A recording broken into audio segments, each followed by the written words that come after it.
conference will now be recorded.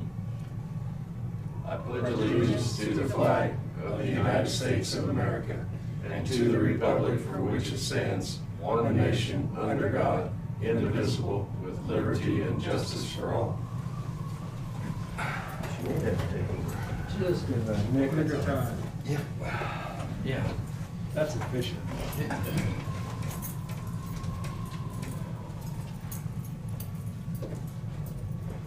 I'm caught up in the wind.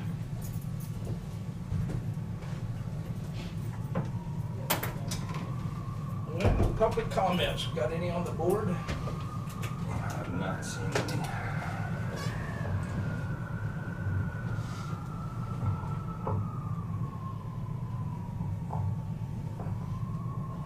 There's nobody in the building. Agenda approval, anybody have any additions? Or corrections? Nothing? Okay. We'll go to administrative business and turn it over to our fill-in clerk today. Okay, some just informational items that were in your packet were the clerk's report, the cash balance report, and then a closeout letter for Spark. Did you all read that? Okay. Next we have change orders.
Next we have the minutes of April 19. Everybody read them? Make a motion to approve. Have a motion by Jonas, who's second? Second. Kent, second. All those in favor say aye. Aye. Any opposed? 5-0.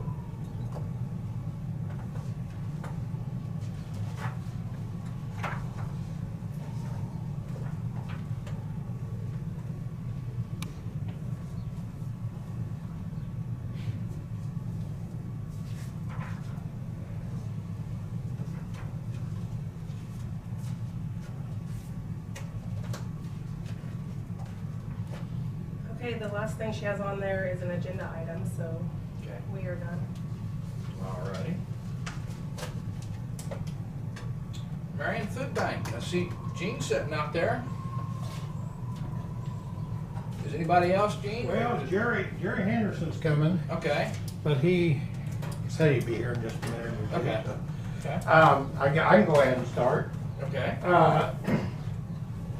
First off, we want to thank you guys for your money that we get for the utilities for running our facility throughout the year. And let me give you some papers here with some statistics on it for the year.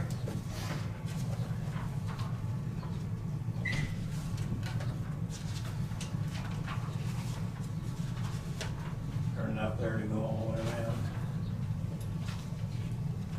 Here, I got some more here. Thank you. Your mic works. Yep. You get your feet turned the wrong way.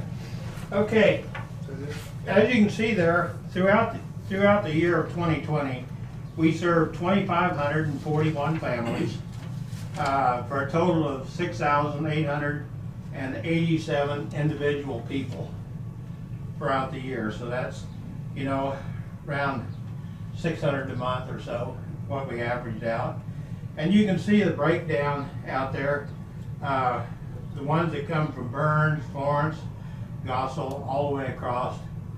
Tampa's the only one that doesn't, we only had like 13 for the whole year, people that come from there, but you can see each individual town and the number of people there.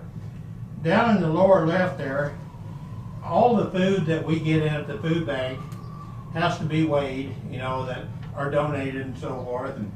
And the first one there, you can see from the food bank in Wichita, we received 87,627 pounds of food, which is really great. Churches, 17,027. Civic groups, 5,079. That's like the community garden and the Girl Scouts and so forth that does. Businesses, 4,977. Individuals, 7,480 pounds, for a total of 122,190 pounds. That's 60-some tons of food for the year. I mean, that's quite a bit. And all of this, like from the food bank and so forth over here, just about all of that is all donated food that we do not have to pay. All of our fresh vegetables, apples, potatoes, and a lot of the canned goods and stuff, when they get money on their end for grant money, then it's spread out over the pantries, and we get benefit of that. I mean, we went for 3 months, I think it was this year, where they had got a huge grant for the pantries and stuff, and so we didn't pay anything at all for like 3 months, and we continued to get anywhere from 5 to 10 pallets of food every month when they come here. So it's been great. And I wish Jerry was here. One other thing I'd like to tell you, we started a year ago of going to try and build a new food bank. And then in February, I applied to one grant company in February, and they approved us of some money. And then COVID hit, and everything was bad, so we just kind of forgot the idea. We had to do the drive-through. Nobody comes inside anymore, and the gals up there, they've got it set up that if you're a family of 1 to 4, you get X number of food, and then you get meat and eggs and milk and everything, one cold package. And then if you're 5 and above, you get 2 food packages plus your big deal. We got a bunch of bags from Western Associates, and we was able to get a grant to pay for them, and that was like $9,000 or something for 5,000 of them or whatever it was. And they're nice insulated bags, so that's what we use. They fill up the bag, the customer drives up, we ask them how many's in their family, and they say, and then we just carry them out and put them in their trunk. So it's a real quick service of getting people in and getting them out. And so we continued for the year. I set up a separate account with, under MAC, and we started collecting money just from, different groups would give us money, and we, Honey Place over the Old Road been real good to us this year. And so I guess paper in here. You can take your mask off. They're listening. Oh, they're listening? Okay. So we raised money all year long and just kept putting it in this account. We did use it for buying a couple of huge refrigerators, the double door freezers and stuff to use in there. And we didn't really have a lot. We didn't have a place to go to build our new building. So we wasn't really pushing the subject last year at all, but we kept continually raising the money. So at the end of this last year, coming into January, we decided, okay, we're gonna make a push to raise the money and get it so we can start building this year. So in February, my sister, who works for the Kansas Food Bank, we started writing grants. And she started writing grants. I supplied her all the information, the totals and stuff of people we was feeding and so forth. And so we wrote 5 grants, and as of today, we have got confirmation on 4 of those grants, which totaled $182,000. We got a $75,000 grant, we got a $56,800 grant, a $30,000, and a $20,000. And I've got one more out there that the foundation doesn't meet until May, and it's for an additional $25,000. So at this point, we've raised enough money that we think we kind of guess high on a lot of lumber and stuff on what it's going to be. And so we are starting to build a food bank. On the back is kind of a diagram of the old lot with the buildings on it, and just the overlay there where the food bank's going to be. We kept back clear to the northeast corner, which is going to still completely open up this lot to where you can see the whole thing. We have a U-drive there where they'll come in. Our thought was, how do we make it so that we don't, if we have 8 or 10 cars waiting, that they're not out on the street. So they'll come in the alley here, drive up this U-drive, come back, and stop out here in front and pick up their stuff. We're planning on putting a canopy or something over that, so that even in, if it's raining or something, that people servicing the cars. And then we'll have probably 7, 8 parking places there for volunteers to park also. And we're having a groundbreaking May the 21st at 10 o'clock in the morning, and you're all invited. It's on a Friday afternoon. And I've been talking to, the next thing we ran into was the cement person.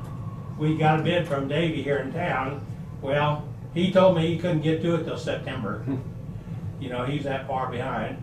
And so I contacted a guy in Burns and one out of Heston. I got bids on both of those, so we're good to go with one or the other. And they could both start probably the 1st of June with building. So we are going to build food bank.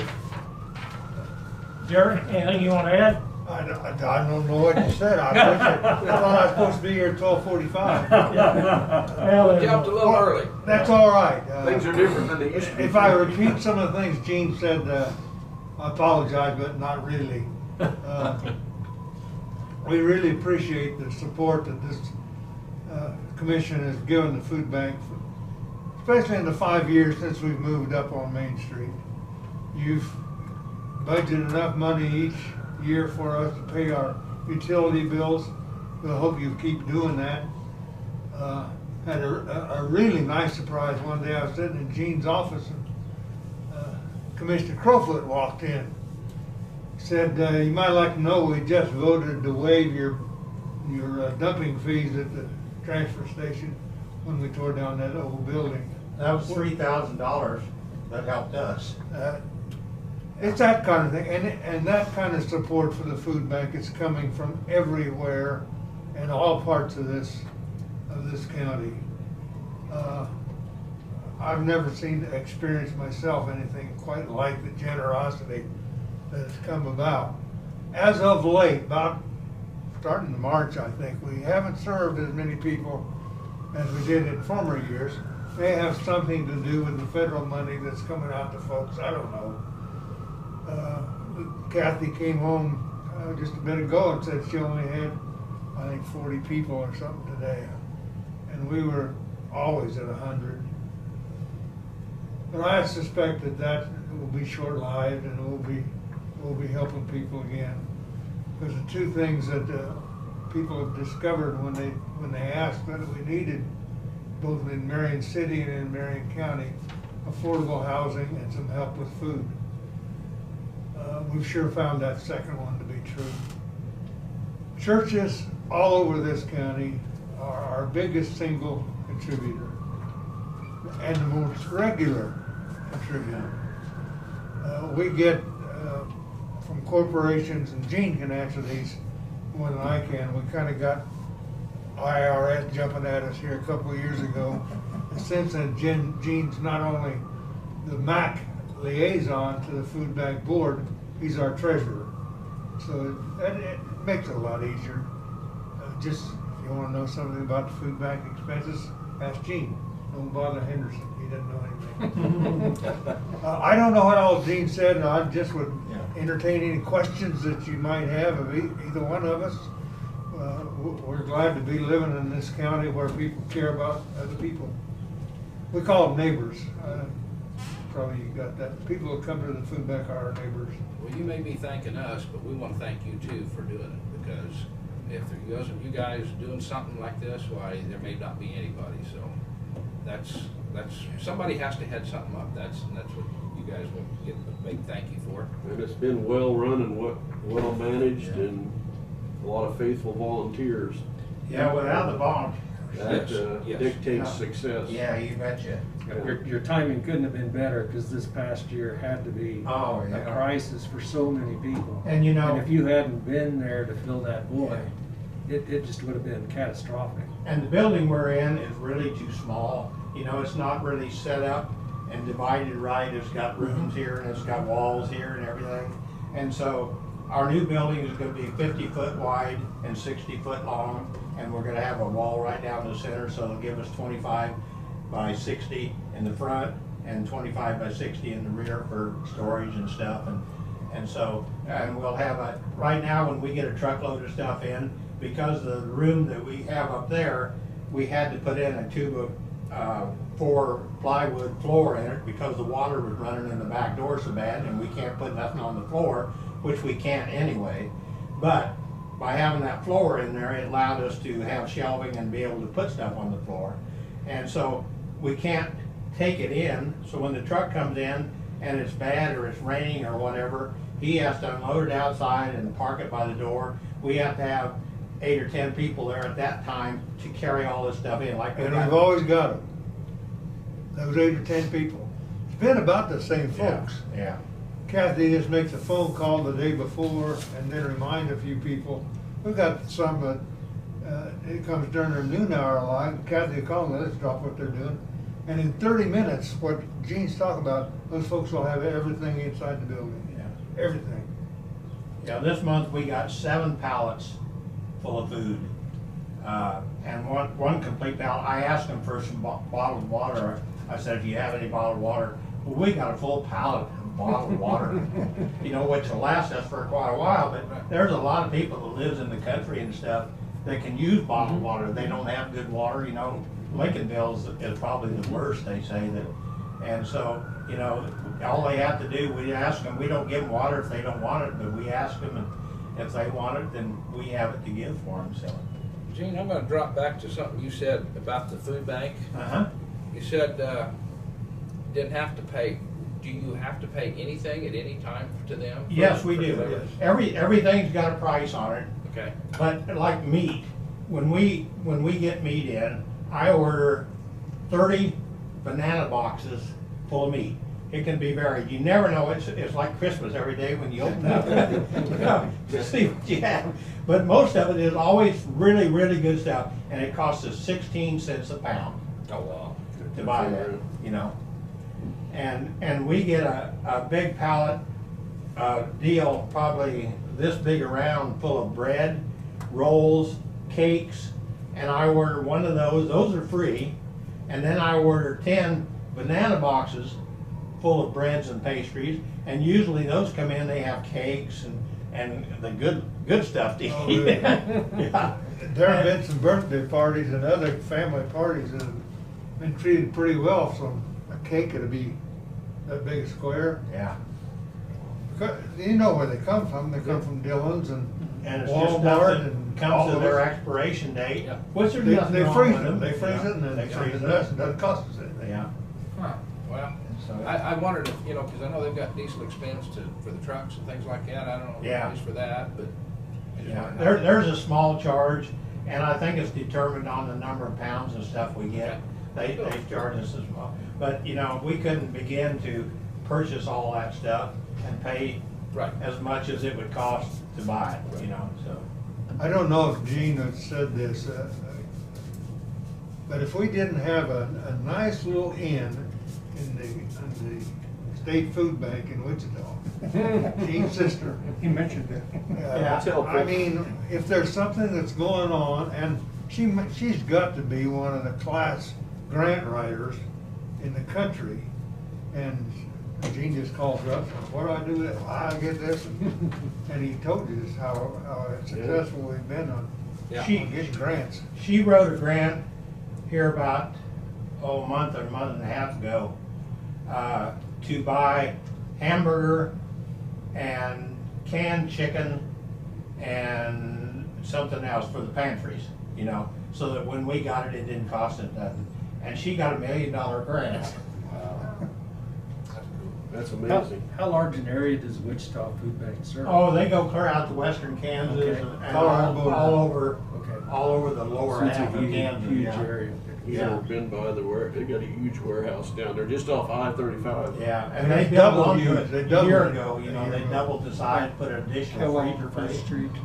Okay, It's good. right on the right-hand side. It's It I used know to be where- called, McGill or something. Okay. It was a different Now I name. know. Yeah. You see it when you go by. Yep. But, But yeah, you should look at it's great to someplace be else. able to, and by us being the 501c3 for MAC qualifies us to get all this stuff through them, so.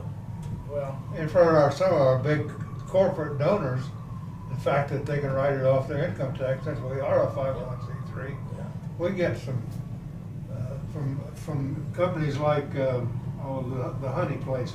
Bartlett on it. Oh, sometimes it's just a couple of pallets full of honey that they couldn't sell, so would you like to give it away to your neighbors? You bet. Well, I can't imagine what the cost of grant writing would have been.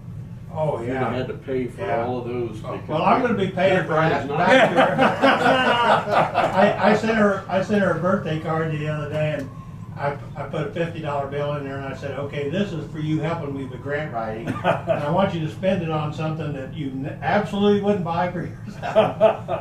And then I got a call yesterday, and she wants me to go to Hutchinson and pick up a bed for her, and I said, absolutely. Yeah. Well, again, thank you, and, yeah, I don't know what else to say. Well, I had one Dave? question, you know, once you move into that new building, you won't know yet what utilities are gonna run, but you're gonna be in quite a bit larger facility. Yeah. Square foot, not that much bigger, but I'm gonna guess with the materials that are available now, all the lighting will be LEDs. Yep, you're gonna be so much more efficient. Yeah, I'm just thinking, if there's gonna be additional expense for utilities, Appreciate that. we certainly wanna, I don't think it will, because we're really into, the material we put in there. We're gonna put 2x4 walls, and then we're gonna have an extension out where we put on the metal on the outside. And I think we're gonna blow everything in, the roof and all the walls. So I think it'll be more efficient than what we are now. And we're putting in 2 furnace and air conditioning units. we had one furnace in the old building that we tore down that was just like brand new, so we saved it. And then we're gonna put in another one, so we'll have one to control the front, one to control the back. And so if we don't need one or the other, you know, going, that we can shut one down or keep it at a lower temperature or something. So I think we'll be good, but I'll sure let you know if, you know, if it don't turn out right. I want to give one more kudo to Brother Winkler, and he hates it when I do this. A year ago, Gene came to our food bank board and said, "What if?" And he's been working on that "what if" for the year. And the reports you got on where we are on being able to start that building. What if? Just what one man will dream, gets everybody else working alongside him. What if? I appreciate it. Thank you. We appreciate all that you've done. Both you Got guys. one more. have been stellar. Dave Mueller? I just want to shift gears a little bit on the design of your new building. That is really an awesome plan and layout. I've been driving by, it always has been a dangerous intersection Yes. there, and I was a little concerned, oh gosh. Well, you can see where the old building Yes, was. yes. You know, that it Blind was blind. everything. It was Yes, all blind. but there, what yeah. you've done with your plan is, couldn't it be better for that Yeah. location? You've got your lining where people can be in line off the street, off the highway. You've opened up the visibility. You still got good space for what you're doing. Very good plan. I really Well, appreciate all, that. all of our utilities except water are gonna be right there to the east. I mean, Yes. the electricity's right across the alley. Yep. The gas is right there. The sewer is right down that alley. The only thing, the water meter is clear out here, Mhm. which is not gonna be a problem. No. We'll just come across and come in the building here and then run it down to the end. That's a good thing. And so, yeah, it is a good thing. I really appreciate your layout, your design. That's Thank you. gonna be awesome. We tried to think of everything. You did. We had a lot of Looks helpful like people you Yeah. that are in the business that do make suggestions Mhm. to Gene. Are you gonna, Great job. like, make a park or anything like that with this grassy spot? I don't know. I mean, you can make it, We're gonna keep it open as far as I'm concerned, you You'll know. put a fence But up- it'll probably just a be fence grass. along the edge. Yeah, something, I don't know. Keep the kids in and out. Yeah. If you wanna keep them in, or keep them out. Yeah, or put up a fence and let the goats mow, you know. And people don't ever get out to do anything, but you. No, they stay in the car all the Okay. time. They just open the trunk. You don't need a gathering area. And That's awesome. we put it in, And I so. don't see that changing. It changed because of the COVID, But but it's I don't for- see that delivery system changing. No, that's pretty. Neighbors efficient. like it. Our You know what? volunteers love it. Yeah. Mm. Before, you know, we would have 10 or 15 families inside there standing in this little area that we have, and we take them through one at a time. Well, it might take 10, 15 minutes per person to go through the line, and then they say, well, I don't want that, I want this. Well, when we quit that, we just started giving everybody a certain amount of stuff, you know. Free. And if we do get some people that says, you know, I'm diabetic, I can't have this or whatever, they will tell us and we take it out, you know. Or if they have any special things, we get a lot of stuff in like, shampoo, toothpaste, Honey. honey, yeah, and deer meat, venison, you know, we get a lot of that donated to it. Well, if they don't want that, that's fine, so we usually have a board out there with a list of stuff that we got available. Can you use any of this stuff? Well, yeah, I could use that, dog food, cat food, you know. If people don't have animals, they really don't need that, so. We give them the option to do that, and they're good to us, they'll tell us what they can use and what they want. And so, good, okay, thank you guys. Thank you for your time. I appreciate you. it. Just thought to warn you, it's gonna be hot out there today, so, you know, just take your time, take a I'm not break. gonna be out there today. Oh, I played golf all day yesterday. Oh, okay. So I'm resting up today. I don't think I can get enough rocks in my pocket to stay over a couple of days. Okay, all righty. Thank you. guys. See you guys. All righty, moving on to the we with Josh Hausman. Josh is out there, I haven't seen it. Probably today, whether they'll be here. Jimmy have them call him? Yeah, you might call him, see if he's gonna get on. Just Yeah. Yeah. Yeah, a little bit, isn't it?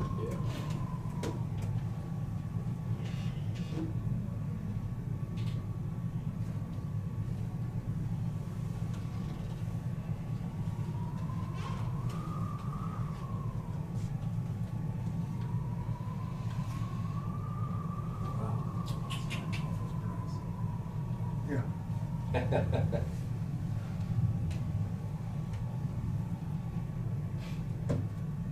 Nobody's used to having Bryce not being here first. Oh, yeah, that could be. Yeah, That could be. switched it all yes. around and Bryce is Mhm. here later. Mhm. Do we have a health He's on his department way. report? Oh, okay. Do we have a health department report? No. Bryce is on the way, right? Yes. Or Josh. Yes. Yes, both of them. We can Do you guys see if Jimmy wants to come? do what? Jimmy, He's usually quick. or just wait? I don't know. He didn't ask me how close. There he is, right there. We're waiting, Josh. We got a little early today. We're moving right along today. Good. Good. So, go right ahead. Like to start out, like to do a little discussion in executive session for non-elected personnel. For personnel performance. Yeah, performance pay. Yeah.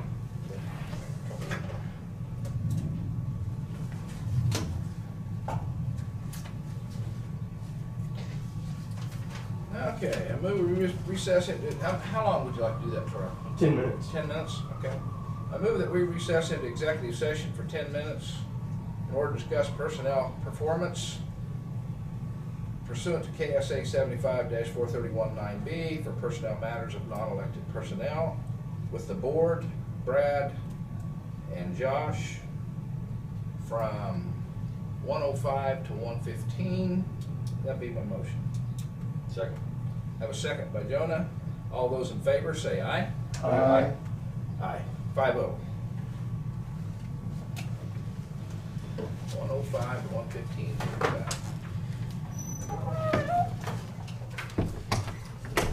How long?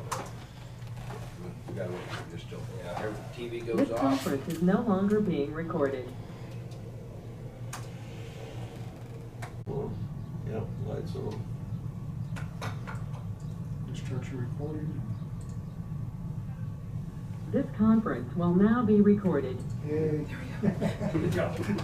All right, good job, good job. All right, out of executive sessions, no decisions made in executive session. We're still going to discuss anything with Josh. I have a few just concerns. I will say my opinion of our person that, well, it was 3 different people put the building together down there, 3 different engineers. And we know there's still some problems to solve. Mhm. One of them, this rubber deal the other day, I think somebody sent us a price in of $1,000 or so. Have you been contacted about that, Josh? I talked to Cody and he was supposed to give me bid, to fix it, and I hadn't received anything from him. Okay, you might check on that. Yeah. Do you like that idea? Does the rubber do what it's supposed to do? It does. He had a few updates that he was wanting to throw through, run it by me, and I told him, I said, let's do it and just let's get a price on it and let's get it fixed and fix it right this time. Well, the very first time I seen it, I think I was the one suggested putting this metal strap iron up to squeeze it down so that so something it won't get behind it and rip it off like it did the last time. Yeah. And so I think that's one thing. Get after that. Also, the thumb. Yeah. Have you checked anywhere about the round packer? If they make them, or do they sell them, or do they? I hadn't gotten around to them to Harvey. I know Harvey has one, but I have never seen it used, and I'd like to see it used. The thumb, they use that thumb so much to, because we deal with the C and D and the trash. These other places are just trash only. And that may be a problem. I'm not gonna deny that. That may be a problem. Yeah, and they use that thumb to help pick up the scrap metal and get it put in the bin, and they use it. They said they use it quite a bit. Do we have a clamshell for skid loader? We got a 4-in-1 for the skid. Can that be used for I sand? think it's broken now. It's broke right now. It's been down. I hadn't gotten down to see what's I wrong think with it. both of them broke, the old one and the new one. And he was supposed to get prices on it, but he didn't get prices on the clamp on the bucket. They priced a whole new skid steer. Yeah, yeah, A whole new skid steer? A whole new skid steer. yeah. I would think we could use one of those for CME, couldn't we? You can. Keep that other on the floor. The thumb is a Cadillac, and I understand that, but I don't think we can afford to keep the thumb on there, No. because you just go look at the corner right now, I know. less than a year, and it's ugly, Yeah. and it's going to only get worse because the thumb's got some edges on it that does that. And then we're not only having, like we saw that one gentleman, we asked the administrator that day if he was the one that's here. Oh yeah, he's the only one that does this, unless he's sick or something like that. What I witnessed was in a matter of an hour, 3 different people packing, and with a matter of an hour. And I can guarantee you none of them's ever had backhoe experience. They're learning, let's put it that way. But with that device they were using, that's different, wasn't it? Or I mean on that backhoe. With the thumb, but I'm just talking about operator experience. Right. And you can just watch and see what they've got, and when you start banging the walls, banging the sides, the cement, and then you slow the machine down, take care of, learn it first, and then you can speed up. But Well, I just, we've got to do something, Josh. I gotta convince these guys that this is a long-term investment. Oh, yes. And I'm not so sure we don't need to talk to maybe Davey, and I don't know why, well, that's neither here nor there, but see what we can do. I still think the only way we're ever gonna stop it is if we do put a metal edge on that way. And then we also sat there, that same time I was there for over an hour or 2, I think Dave come in, didn't you come in that day and we was talking about the ledge and Yeah. stuff? Yes. Yeah. We talked about, well, we go to that metal company out of McPherson or Hutch, I don't know which, that put all the steel in, the welders that come in and welded all the steel up. Whether we go to them with either Cody or somebody, and ask to see if we can't get this either solid steel wall to where that's straight along there, because these guys it's not their fault. I talked to you about that door that's already bent up and stuff, the track, but it hangs down too low. And so, if we just need to try to help them a little bit to do some of this. And I don't know what it's gonna cost, I don't have a clue. Steel's up and everything like that, but Yeah. I think maybe the steel, and whether we talk to Davey Hatt and we pour concrete first and then steel wall the whole thing through there with some 1/2 inch, not this, I don't know if you looked, what I showed you Dave the other day was, I don't think it was even 1/8 inch. Well, what does a backhoe do to 1/8 inch steel? Yeah, 3/16 it'd have to be a steel. lot different. I mean, it's not what needed to be there. And our engineer's at fault. We asked him to go there. And if you remember, he got real excited the day I talked to him right out in the road out there. He didn't want to talk about it too much. So there's some things we need to finish up here, and I think so we don't have no more investment in 10 years or so. But and if everybody needs to go look at it and see get somebody else's opinion. I mean, I don't know where you've been down there lately, gentlemen, but take a look at what's happening. Well, I know that ledge has gotta have something done, it's just gonna, it's gonna be a big fix, put it that way. And back to your statement, and I agree with what you're saying, C&D is a different thing. Maybe we don't make you pack so tight on when you have that. I'm not, I need to sit and run that thing for about a day, and then maybe I can tell you something. I'm going on comments from other operators that's done it. That's where I'm getting my comments from. They break it up in smaller pieces real good. Yeah, they can get it broke up, but you know, just once it gets Putting a bobcat on in, top of it. into the trailer, you know, they need to move something. That's where they use that thumb quite a bit inside that trailer over that edge, trying to move things and get it all smoothed out and tubes. Yeah, and two of the operators that I've talked to, I don't know if they did a C&D, just what you said. So. But I do know Harvey has their own C&D pit. Yep, And yep. then, And Emporia, and I'm not for sure about, Osage City was one when we washed that one out there too. Okay. Bud and I went to Osage City. And, Okay. But I don't know if there was any C&D in that, I don't remember exactly what they had. So no, thank you for bringing your stuff in, we'll get that taken care of and see if we can't get it on the agenda or find out, get some information out to all the commissions so we can make a decision. Okay. And we'll Okay. talk about it. Anything else happening? Not yet. Everything's so far, you know, trying to work more down there and try to get it cleaned up and try to get them doing more down there at the transfer station. Things are starting to pick up at the weed department. How about, you know, before 8 o'clock and after 5, how is the crowd? I was down there, I ran it from 4 to 5:30 last week, and I think there was about a half a dozen people, you know, give or take. Each night? Just that Thursday night that I was Oh, there. just one night. Just the one night I was down there.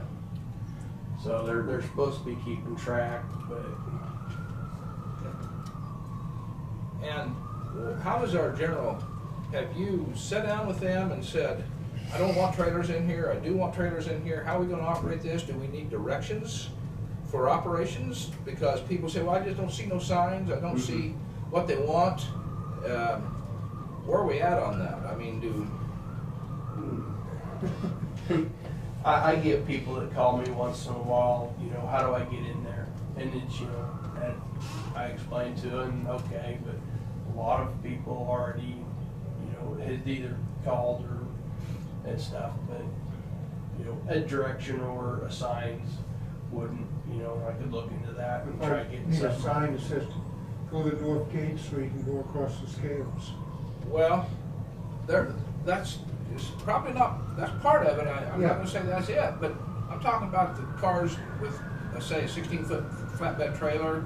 They don't know what to do, and we're behind the 8 ball because some of these other places that has a surrounding fence has an entry gate. And there's somebody sitting at the gate and saying, you go here, you go there. They usually scale out by the road. Right now- You gotta cross the scale to even get into the facility. Sometimes, yes. And I think that's probably one of our problems is we don't have a general direction to get in or one place to get You in. need a sign up there by the railroad tracks. That Well, you got people comes that little short road right by the Yeah. building there. I don't know what that used to be, but you've got them coming from the west on the old highway and turning down to Blacktop to come there. So we've got 3 directions coming into you. And sometimes it's a madhouse. I've seen that. Yeah. 3 trucks at the same time. So I need some focus on some of this stuff so that we can get a smooth operation. That's what I'm really seeking, and I don't expect it overnight, Josh, but I do expect some direction to go. And if it takes you down there to just figure it out, so be it. You're in charge. Yeah. So, yeah, I mean, that's something that we just need to do, because I hear that no matter what, and I saw it. You and I was there, some guy backed up to the side doors, put the tailgate down, started unloading right there, which is fine, because they're gonna take a while. But if we want them to come in on the floor and take that kind of time, are we gonna charge them for that? To unload a 16-foot trailer, that was a covered trailer that day that we do not understand there. covered, yeah. Carpet and stuff? Yeah. Yeah. So, some of them decisions you're gonna have to come up with and come up with some recommendations. Some of them I haven't heard, or, you know, I didn't even think about, you know, Yeah. those are good, you know, maybe sign trailers or full pickups, entrance this way. And now, if somebody pulls in, what's our quitting time, 4? 4. Somebody pulls up there at 4 o'clock or 4:01, do we have somebody there from 4 to 5:30 then? Yeah, somebody's out there, should be on the floor or in the general area to You gotta keep empty in front of the doors, you can't. Well, correct, but what I'm getting at is, how do we shut the door and say, you can't come back tomorrow? Usually they just go in and shut the gates that come into, for the west side, From the building. for the building. And then the south doors are open, they just toss in from there. So, okay. Well, just so everybody knows, because this guy was shut down right at 401, they wouldn't let him up, and they knew he was from out of town. So, I'm just asking whether how do you proceed with that? There's gotta be some customer service, I mean. Well, Something the 401, I mean. This person was a little mad, but And they I- also understand they didn't understand there was only 2 traders at this time, and I think that's the reason why that part of that happened. But if we got a guy there and it's not gonna take that person away from, other than just watching, we make some decisions, let us know, so we tell people. Because I got jumped and I couldn't explain that. Yeah. So, thank you, Josh, I appreciate it. Yep, thank What you. time do you shut the gates? 4 o'clock. So, 5? no, those gates, that way so we don't have people coming in and we're trying to pull up on the floor. They try to shut the floor down. Open late, I mean, that's what needed to define They- what services are open 4 to 5:30 there. Window only or something. Window. Now, what we give directions for was just for the trash and the side doors. That's South what we give doors directions open. for. Who'd you give directions to? Well, we told Josh I know, right but there. there's no signage saying that. Well, and that's what I just mentioned, Dave, is It says trash. somebody, All it says. people don't know what we want. Yeah. Yeah. And so we've got to be able to tell We them, need to put our and hours show them what someplace. we want, yeah. Just put a sign on the south door that says free self-dump. If they see free, that's where they're gonna go. Free cell phone. That is not bad, except We'll get everything through the door there's that only, way. there's only one other thing that was witnessed, and I think maybe you've taken care of it already, is that the machine putting, from the outside, putting stuff in through the doors. Mhm. You've taken care of that and don't want to see that? Yep. Okay, make it come around. Mhm. Because I seen the concrete broke off and it was from our own machine hit, so. yeah. Thank you. All right, thanks. Good luck. Yep, thank you. County Treasurer, Janine. He's out there. Yep.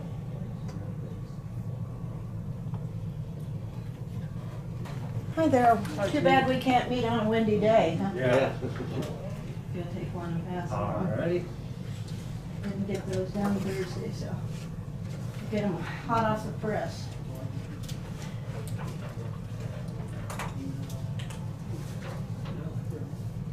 Hopefully, maybe not.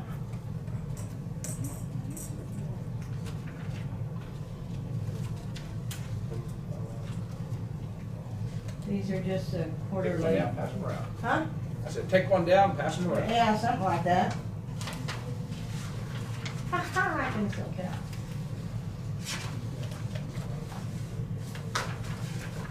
Okay, Janine, go ahead. Our quarterly position at the end of March, and it was kind of interesting. This year is 20,734,000. Last year was 20,282,000, and the year before was 18. So, just I kind of like to look at how we are in the scheme of things. Then the next pages are the breakdown of where all the funds are. And then there's the interest rate chart, which is not at all impressive this year.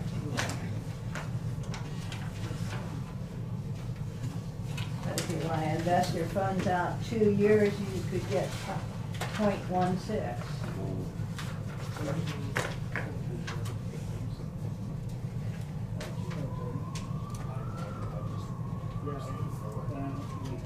And just I know house loans are down, but what's other kind of loans? Are they down too, or a little bit? Are they percent that banks loaning on, or? Interest has been down for pretty much a year now. Residential real estate has started. Is it back above 3? The think so. Started to come back up a little bit. Landed down to 2.6. It just amazes me where we were at in January on interest. Yeah, and one day we spend, What does that do?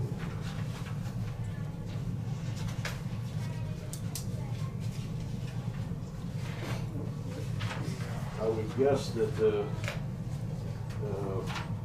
what we're looking at for inflation, which never includes food or fuel,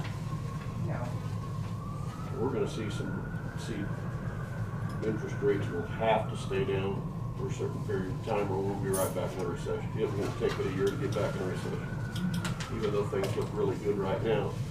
It's because that our inventories are so low on raw product. Yeah. That it's gonna, the economy is gonna look good for a year. I don't know what we're gonna do after that, because inflation is gonna hit us right between the eyes. well, even just gas prices rising are gonna change everything. That's not figured into inflation. No, it never is, so. Just don't forget the second half taxes is May 10th. That's coming up real fast. You would have to remind me. You know, That really spreading depends on joy what and this half sunshine. year and- That really threw everybody off when they changed that from June to May to take care of the school districts. Oh, yeah. They helped the state one time. So, and I did some checking, we talked about the escrow the last time I was Yeah. in. And I sent out a questionnaire over the treasurer's pipeline. And most treasurers do not charge. There's 5 of them that charge a setup fee, from like $5 to $25.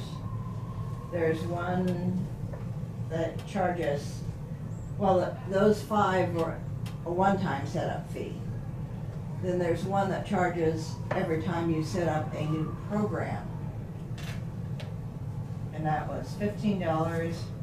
2 of them charge $1 per month on payments, and one charges $2 per month.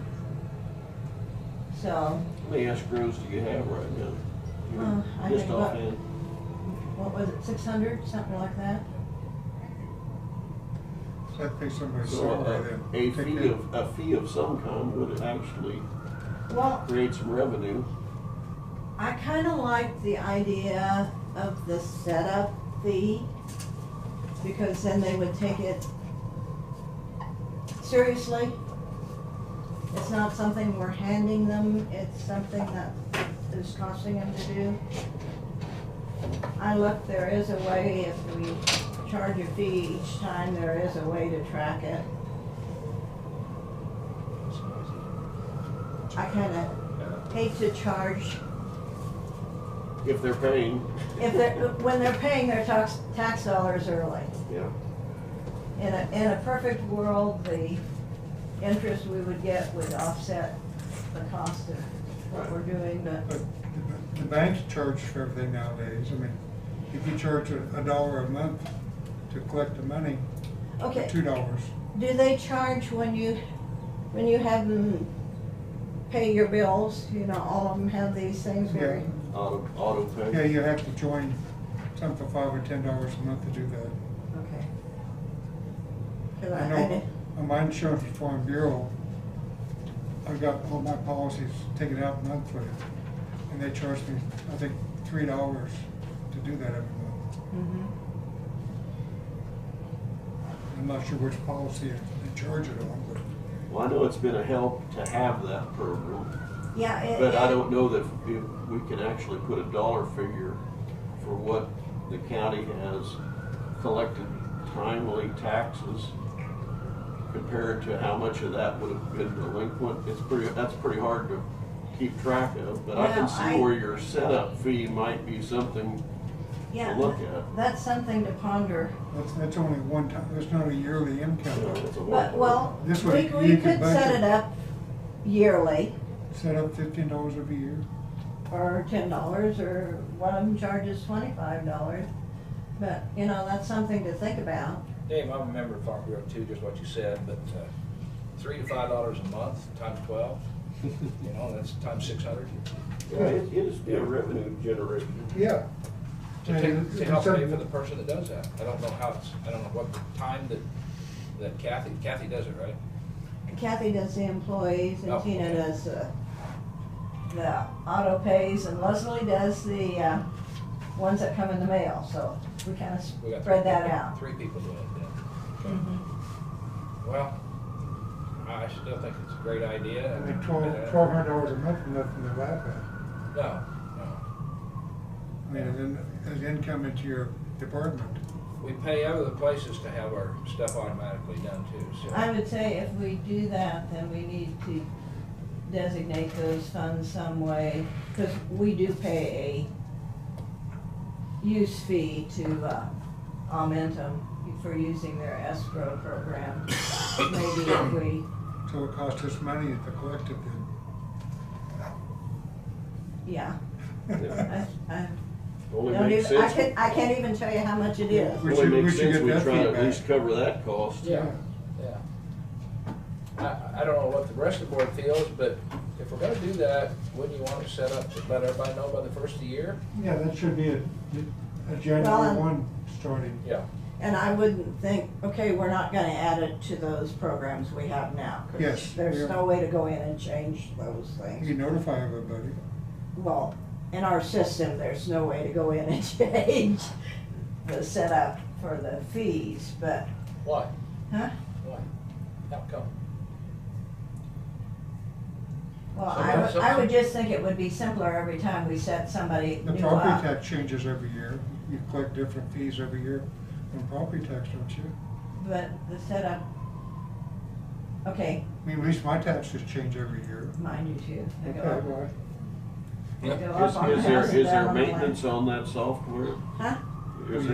Is there maintenance on that software where you can talk to the company? I'll have to look again to And see see, if those- but I'd hate to change people that are, okay, if they're used to paying $50 every month or $300 every month, then all of a sudden, 305, 300, or 55? or paying $299 on their property and their property won't get paid off, so. Well, we have to talk to them, we have to tell them, we have to alert them, and it's gonna be some work. There's no doubt about it, but I think we need to get them prepared if they want to drop out. That gives them time to drop out first of the year. I mean, if deadline date or something. my Farm Bureau insurance, that money changes every year, you know. Yeah, Usually goes up, but Yeah. it's gone down. so, well, thank you for checking, Janine. I just think we need some discussion on it probably, whether the commission really feels to have directions to do that. But what you just said, there's whatever software, there's a Mhm. fee for that. I'll need to go in and look and see if we can, I know we can change it when we set up a new parcel program person, whatever. You can designate your fees in there. But otherwise, I think you'd have to manually remember. Be a good job for Susan. Maybe you could report the next quarter, that'd give you time to check on it. Yeah. Yeah, I'll go in. And then just- also time if we implement something that information can go out.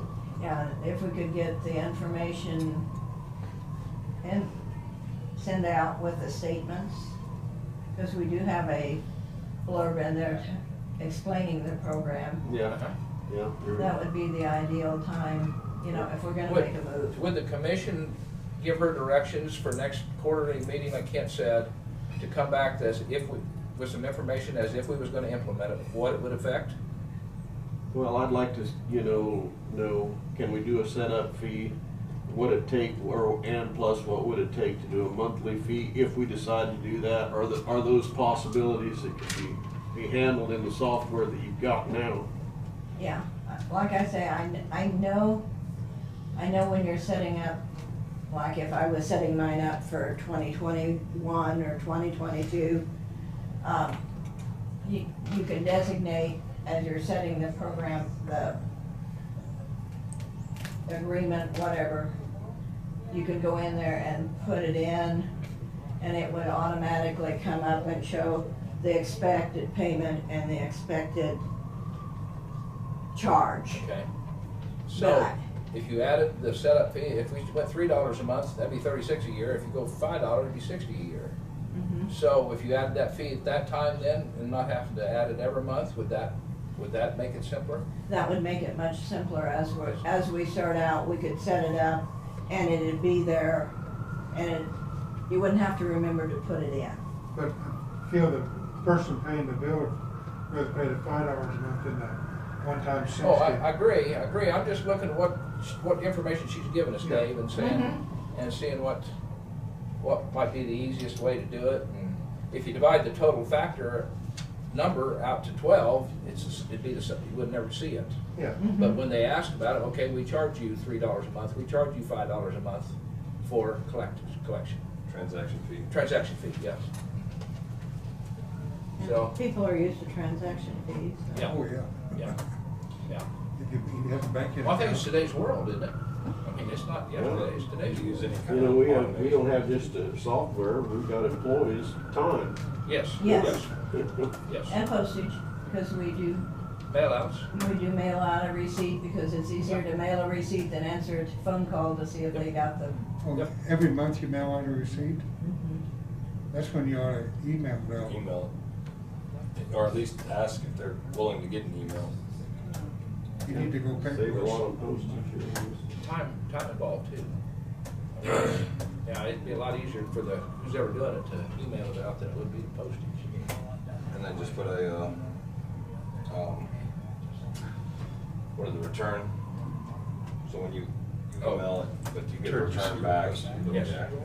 Return receipt. So then you know they got the email.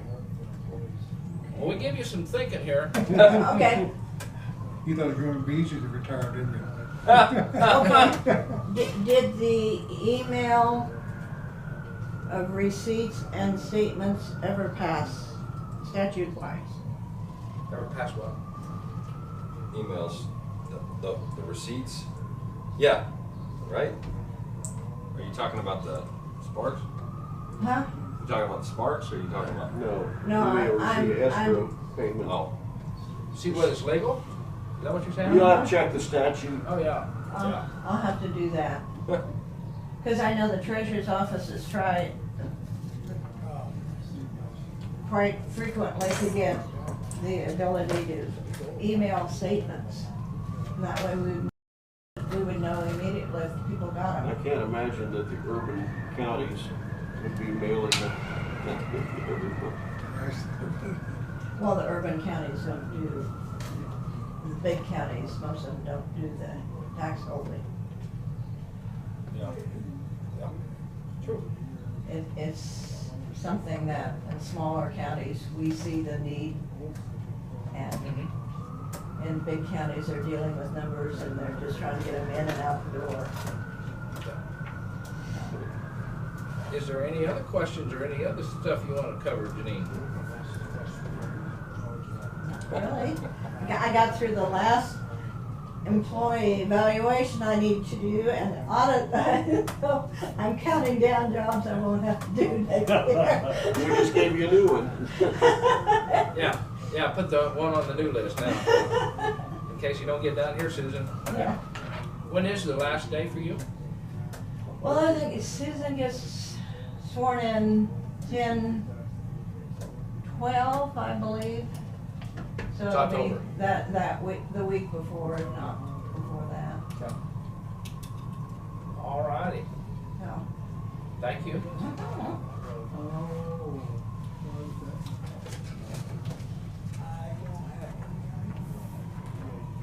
Well, I can't do this, so.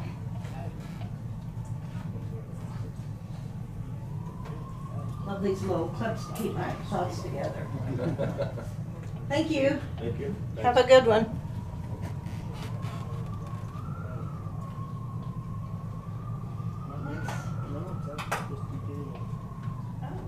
Gayla.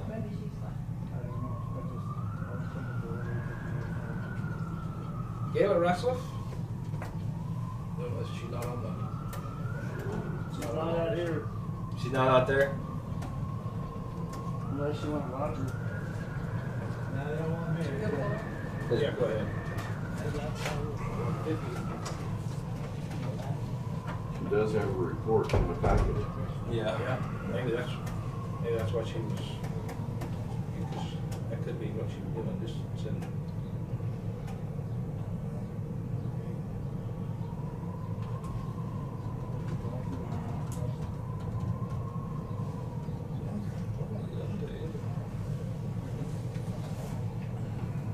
I need a straw to go through all this.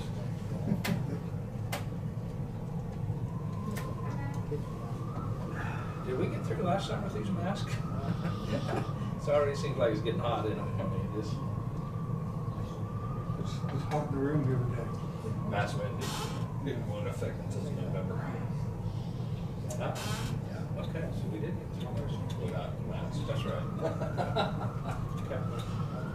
We had a general report today from our supervision. That meeting started at noon today, that's why I was late. And our guidelines will most likely stay with CDCs and the companies. They're strictly, they're following CDCs just about until something changes. And the CDC's done some changing here just this last night or today or something. They've done some gatherings, is that what it's for? I think what we heard about. Yeah. I don't think CDC knows what they will say. I'm gonna say,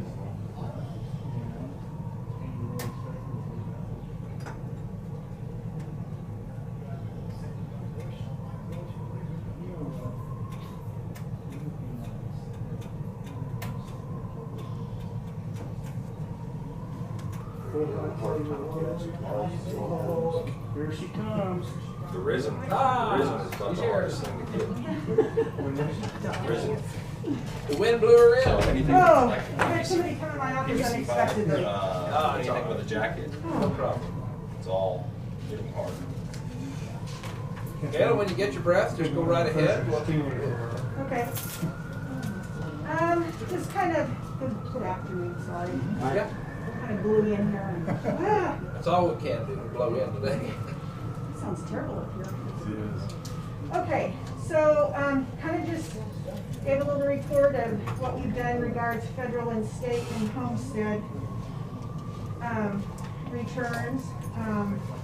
This year Barb Smith, you know, in the past she's helped me, well, she did something to her shoulder, had surgery, and so I've basically been doing them this year. We've also, since the beginning of January, I've done 15 pre-retirement counseling, helping people who have questions about Medicare or Social Security, helping them get signed up. Last time, I'm sure I'm gonna say this and something will change tomorrow morning when I go to work.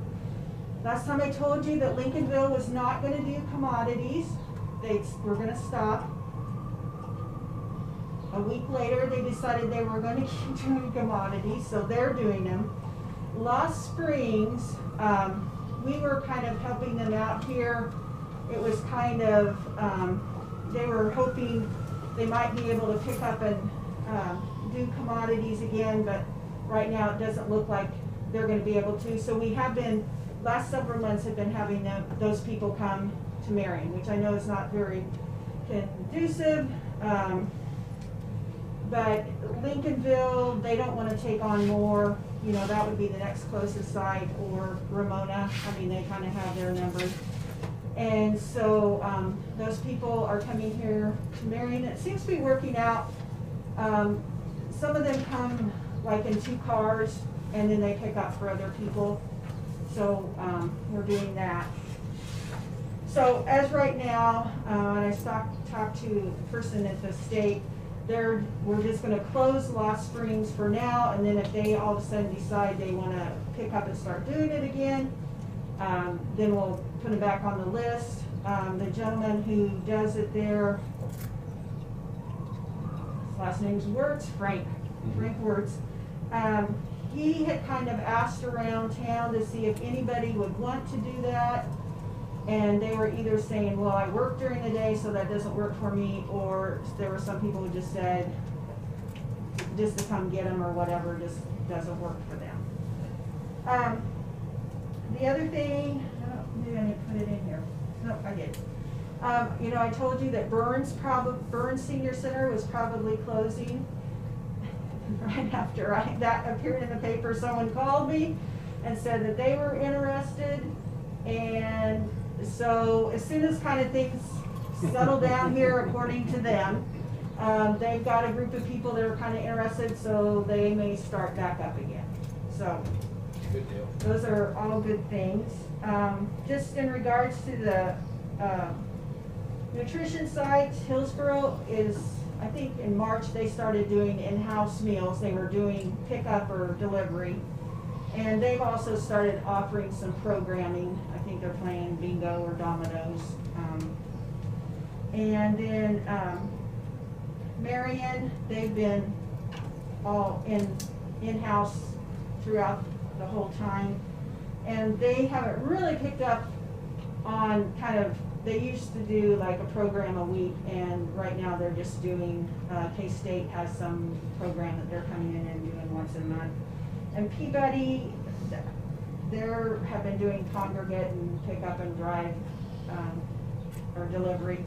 And I don't know that they've started any really in-house programming right now. So, so other than that, the senior citizens of Marion County, they met on April 16th and they picked their scholarship recipient, and I sent out a letter letting that person know that they received it. We've been doing transportation. We couldn't decide. This is, since it was National Volunteer Week, I think last week, we usually have a little breakfast or something, but just decided not to forego that this time. And so we just kind of sent them something out in the mail. And today I just got farmer market vouchers, so that will, I was surprised it came this soon because we can't hand those out till June. So. You say there's not too much produce growing yet, I don't think. No. Not yet. No. So that'll start Being planted. June 1st, so. Got some onions peeking out, but that's about it. So I don't know if you have any other questions or. Anybody? Have questions? Okay, well, thank you for bringing that Thank you. over, and Face the wind going down. Hope all the changes continue to be good. Yep, I hope so too. Maybe if I say something about somebody, then they'll change their mind. And There you go. I don't know. We'll that see. you might use that for a point of getting them fired up, huh? That might be. All Thank right, you, Galen. thanks. Thank you.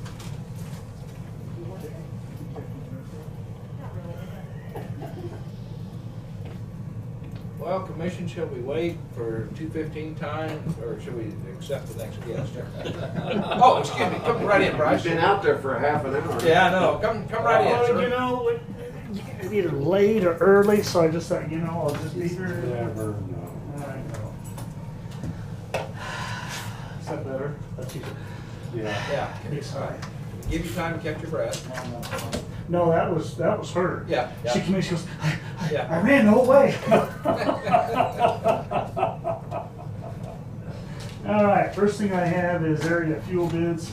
Co-op was a no bid, they were busy, didn't get a bid in, and recommendation for area 1 and 3 to go to EPS and 2 to MFA. Thank you. Making their way. I think the last sheet should have came back. Yeah. 2 minutes. Roy's recommendation is for EPS, area 1 and 3, MFA for area 2, and we'll make that motion. Okay, have a motion for EPS area 1 and 3, and MFA area 2. Motion by Jonah Gearing, second by Kent Becker. All those in favor say aye. Aye. Aye, 5-0. All ready? I believe Tina has sent you a letter, but our high-risk rural roads project on Indigo at 120th was approved. So one more thing for us to get some work done. That'll be a fairly easy design and stuff. Now this is set up for 2023, which would start in, what, July of next year. So I'm gonna see if maybe we couldn't get it done maybe a little earlier or whatever else, but should be pretty straightforward. But anyway, it's nice that we get, well, the community try to help things out there. That will also help out the post office too, so. Excuse me, 130, I said 120. I was gonna say, where are we at? Yeah, 130th? 130th. 130th Section Indigo. correction, what's that? Yeah, 130th and Indigo. Yep, section correction, so. Yeah. Anyway, that'll be nice. Brad looked at the rock crushing agreement. I don't know if he has anything back to me. I went ahead and redrafted a little bit there and Okay. put some things in. I'm trying to keep it as close to what we kind of informally had with him to Gotcha. begin with. I don't want to set him off in some way, so. Okay, working on that. So yeah, Brad and I, we had a very good conversation on Friday. Yeah, that's So, helpful. yeah. Is he working? No. I wouldn't go that far. I don't know what he was doing. He just said he wanted to do it. Oh, I'm talking about the rock crusher. Yes, yeah. Well, I thought you were talking about I'm about the ready legal to say, I was counsel. about ready to go off. Well, no, he worked all weekend. They weren't working this morning. I guess they were, wind was whipping their belts around, and I did not realize this, but Ronnie told me he's worked in the quarry. He said if it's windy enough, those belts will flop and they'll flip over. Yeah, I've never known that, but anyway, so. It's been windy. Yeah, so it was kind of strange, but anyway, obviously we get that back from Brad, we'll work with that, but, We are working on that, though. yeah. The NRCS reimbursement, for all of for our Florence and the ones up here at Sunflower, I submitted some paperwork last week. I got a lot more questions. I'll have to go back, so hopefully I get that done this week, or into this week. Nighthawk update, we are around the 140th in Nighthawk with pipes. Tomorrow we'll have two, it's a double pipe south and a double pipe north of that intersection. Working on that. Next week, we will probably close on Monday or Tuesday. We'll close Nighthawk from 180th to 190th. That's where we have to take out that precast, or that concrete structure and going back to the precast sections. So we've got a rental load to come in and do that too, because those are pretty good sized structures. So getting out there, but hopefully by 2 weeks or so, we'll have all the pipes done on Nighthawk. Still working on the planned start of June 1st. Have not heard otherwise. So I did talk with Gary Deeperbrock as far as that. He called me back today. He does prefer to we'll just pay him for the full contract, and then that will be taken care of. So we'll get that worked out too. So. Do we have a copy of that contract? Yeah. I'd like to see a copy again. Okay. What I did with it. Okay. Yeah, I'm sure there's, if they don't have one, I have one. He doesn't want material that. So, I called him Friday and I said, look, here's the deal. If we pay you the full price based on what our counselor says, you would not be able to buy material afterwards. We just don't want to go down that road of starting to sell to anybody and everybody out there, because that's not what we're in business for. He said, well, let me talk to the boys and I'll get back with you. And that's what they said, so. But anyway, so. And the price, when you say full price, that was rent for how long? For 2 years, I believe through July of next year. Okay. Now, KDOT is, from what I understand, they're going to let the last section of this November. So I don't know how fast they will turn around next year to try to get that last section done. So we may have to look at other options at the end of that week, whether we extend it for a little bit, whether we go somewhere else with it, I don't know. We'll just have to see when it gets to that point. So I like to think they could get in there and get it done fairly quickly, but you just never know. How many acres was that we had? 10 acres. Yeah. That was a, how many year lease? 2. Yeah. And that was the plan, was the 10 acres would give us plenty of storage to fill up the whole area with, because I was expecting them to do this project yet this year and have it all there, other than that, they're up, hopefully finishing up the rock on Mustang for Meisinger this week, or today, I should say. So that was he had requested he paid for the rock way back in like the 90s or something like that, and we had kind of let it fall back, so we're up there Is finishing that the guy that has a mile driveway? Well, he has a farm, a little bit, or a ranch operation a little bit north of 270th, a Mustang. Per commission direction, we're going all the way from 260th on Mustang up to his place. So, Is that the guy that was in here? was it Mark Meisinger? Yeah. Could have been. I don't know whether he. Mike That was was in Mike. Mike, Not okay, Mark. okay, Yeah, Mike. okay. But anyway, yeah, so we're finishing that up. So. Okay, but he paid for it when? Way back when, I guess he, it's in the commission meetings that, or the Back in minutes, the mid to late 90s. something like that. And I guess we hadn't been keeping up on the rock or whatever else, so based on that, that was in late '99 that the commission said, yeah, we'll go back and do that. So unfortunately, we're just getting to it, but he's happy. Yeah. Well, we're done with it then. Should be, well, maybe tomorrow. No, but I mean, we don't have to come back next year because he wants more rock. Correct. Okay. We'll finish off. So, Yeah. other than that, did you get a message about? Okay. I sent an email. Okay. I hadn't seen it, so I just kind of. He's probably busy. Okay. But other than that, so I had a meeting with Brad. We discussed a lot of stuff. That's all I had in case unless you had something else.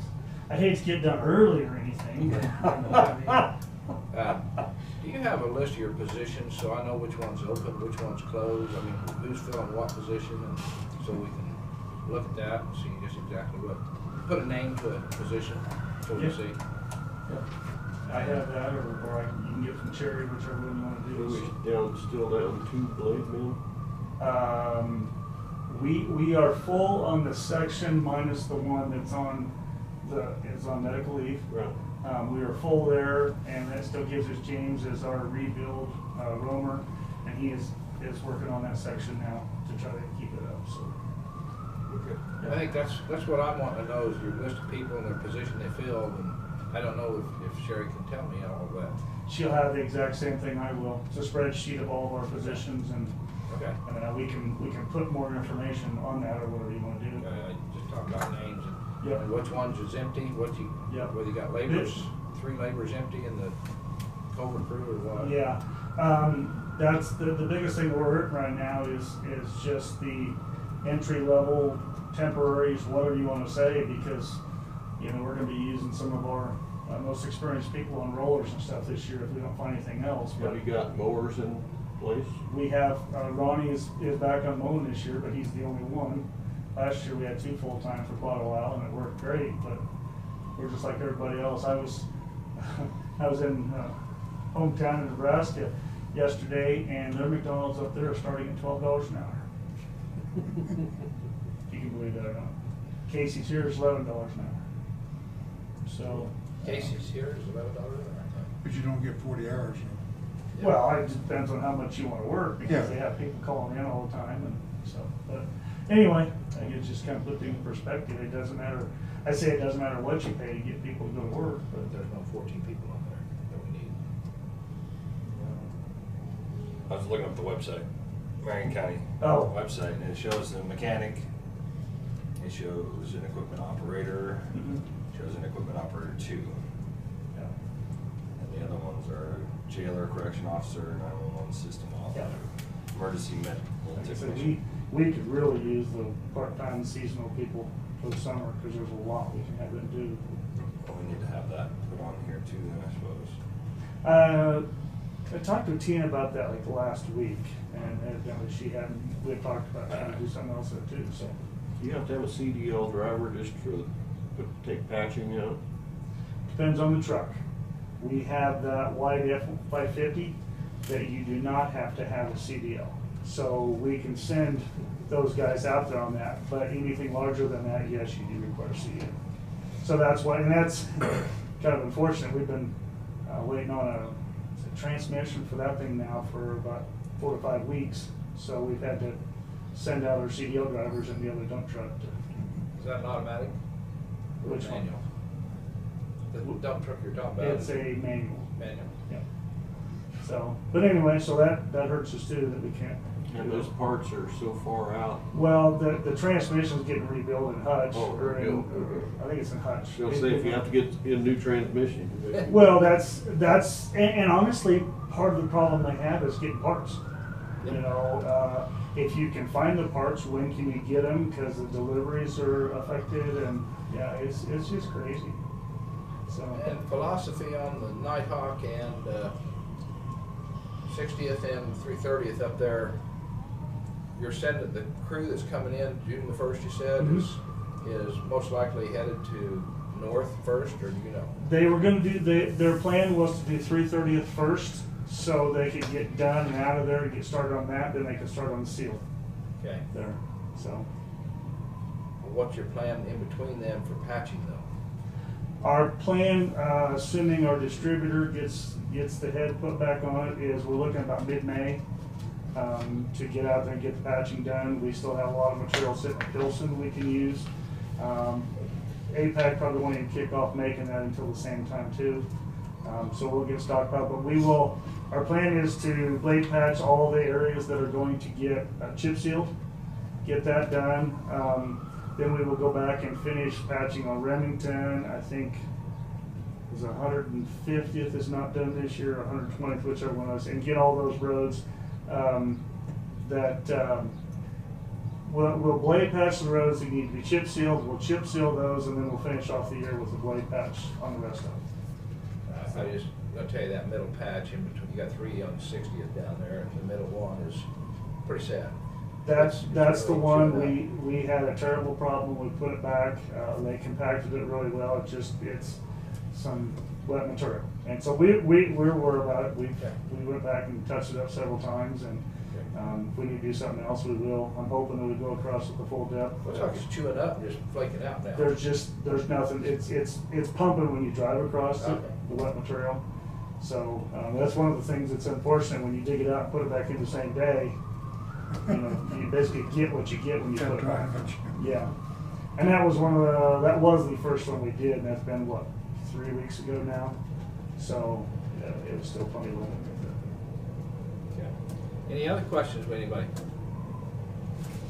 Thank you, Burns.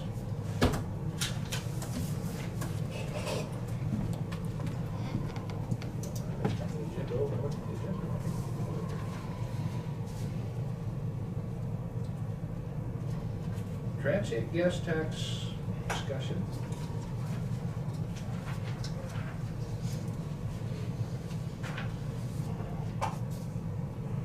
Community request.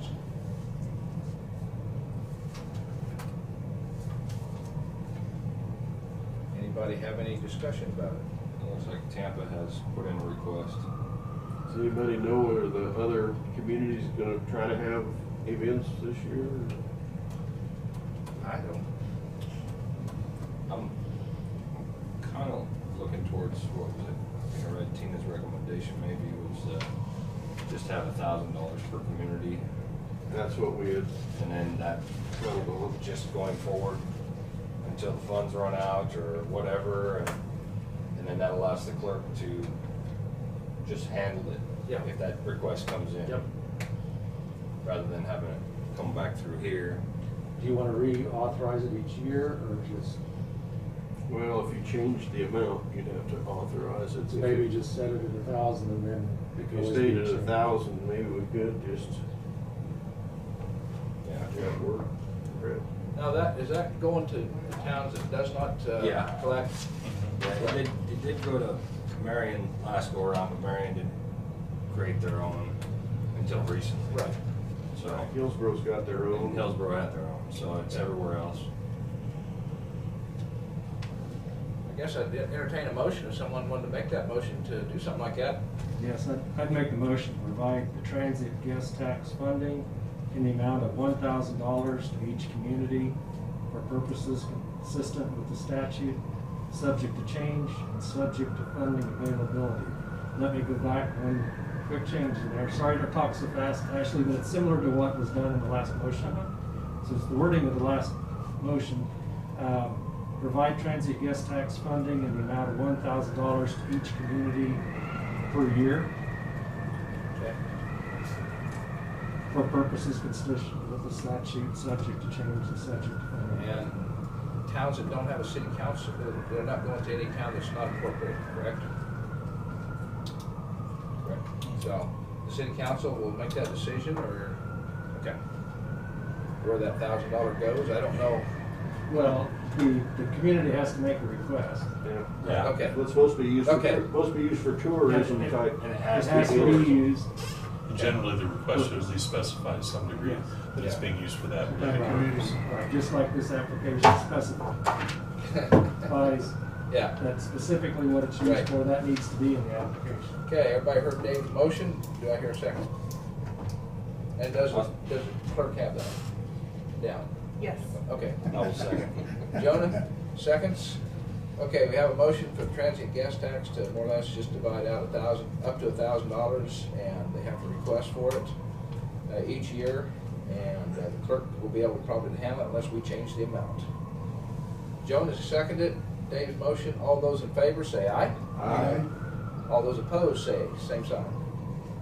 I hear nobody, so it's 5-0.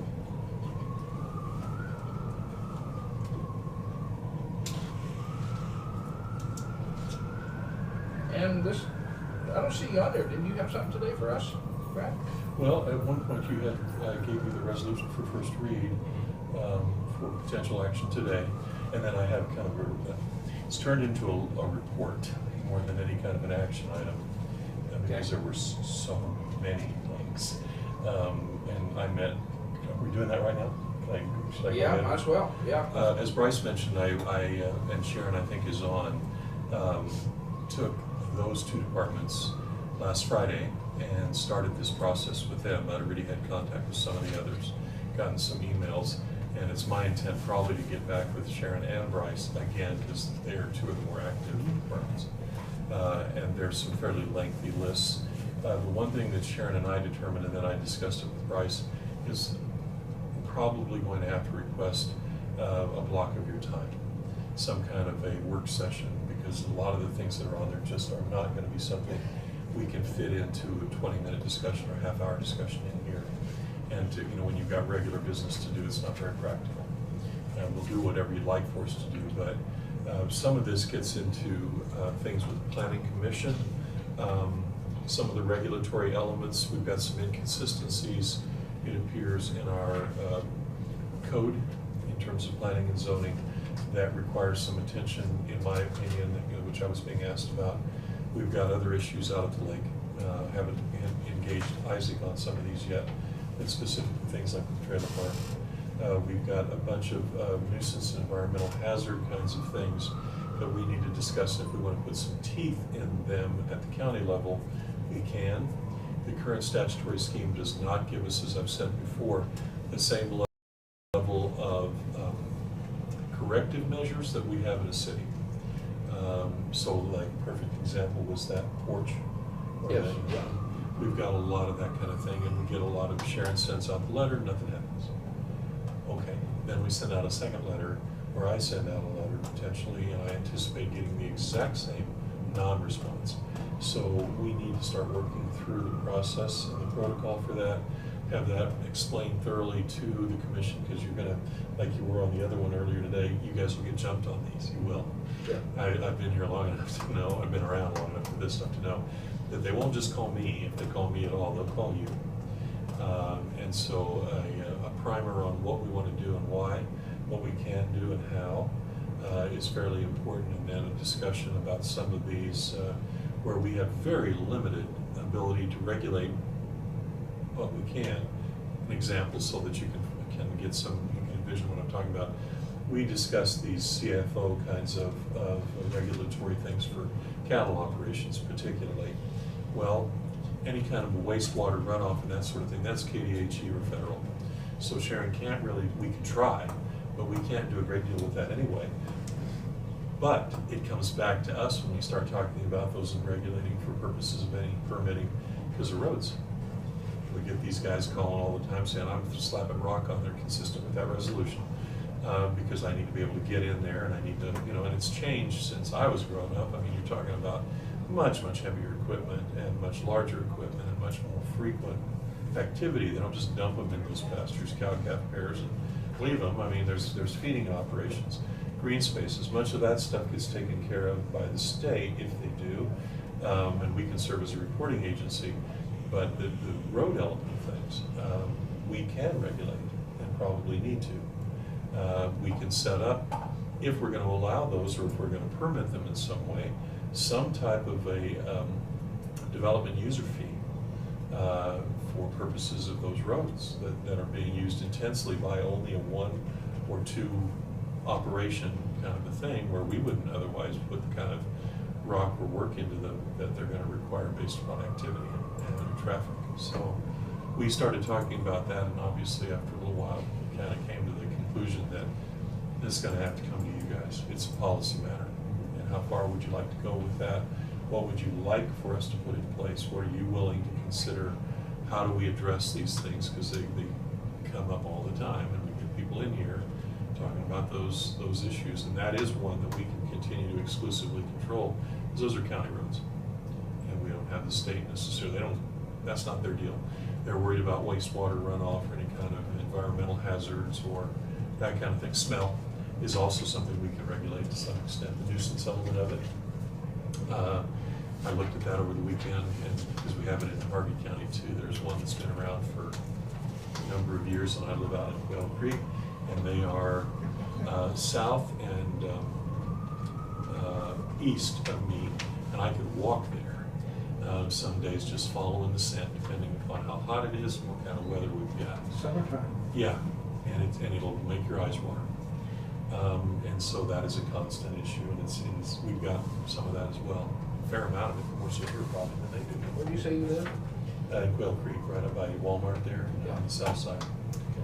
And so yeah, there's a number of those things that we keep stamping out small fires, or just taking care of it. Or she does, I shouldn't say we, she does it far more than I do.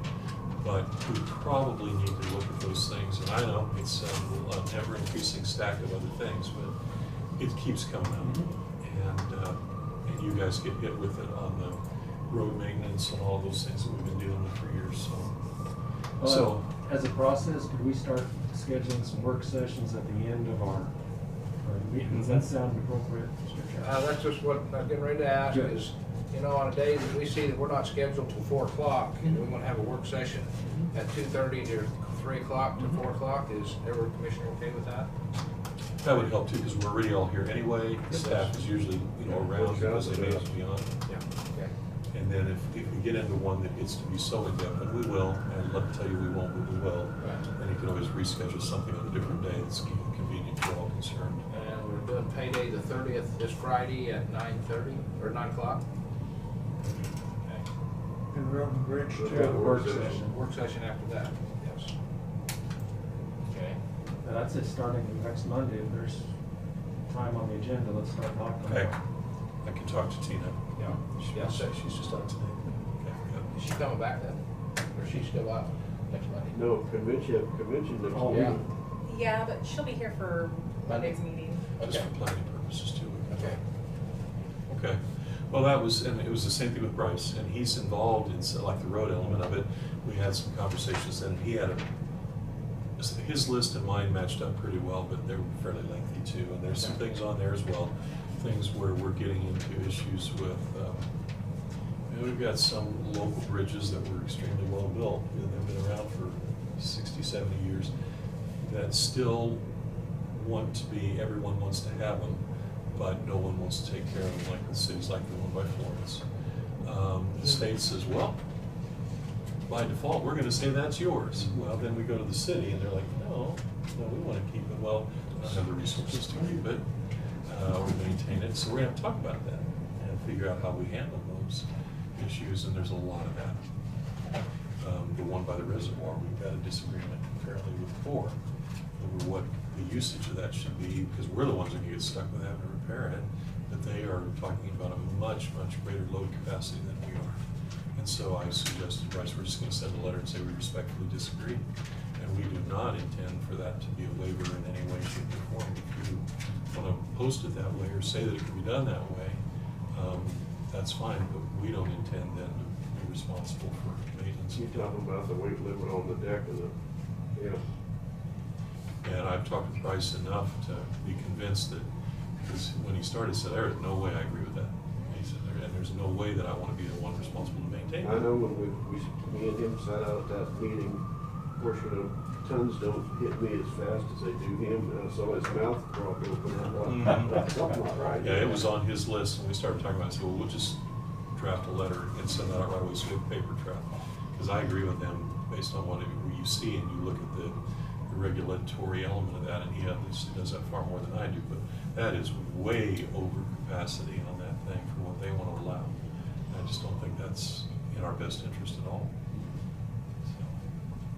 So, and I'm sure I'll have more of that because I've got several more departments I need to talk to.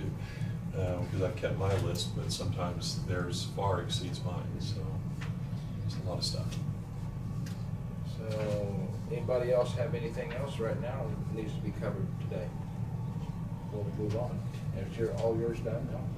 Okay. I just want to follow up on Brad's issues. We've got a number of these issues, and I appreciate you talking to the department heads, getting that prioritized, and now it's on us. We need to start, we need to get these. If we can all have the same list that we're working from and prioritize those and determine budgetarily, you know, what we feel like we can do, it also gives you a little bit of a heads up as you start moving into that cycle for the next year. Because we're always a year out, 18 months really. And there's a lot of these things that were not a complete surprise to me, but the extent of them is a surprise to me. And a lot of them just keep bringing it up. Yeah, and they keep Get them going. resolved, And everybody's busy with their day-to-day stuff. It's kind of like I'd get organized if I had the time, you know, kind of a thing. And we're stamping out stuff a lot. And that works, and that gets us through the day, but it doesn't put us a year or two out strategically as to what we need to cover. So if we could do an hour or so after each meeting and get work through them, that'll help everybody. Yeah. All right, I'm gonna move to public comments next. See if there's anybody that has any public comments. We tried at the first of the meeting, we'll try at the end of the meeting. See if we can. Nobody has anything? Go ahead and post them if you do. If you're out there, and go ahead and post them so we can see them. Otherwise, I'm gonna move on to commission comments.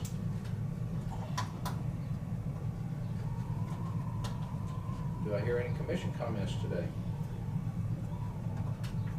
Well, it's just a quiet day today. Should have had more legal issues to take care of. Yeah.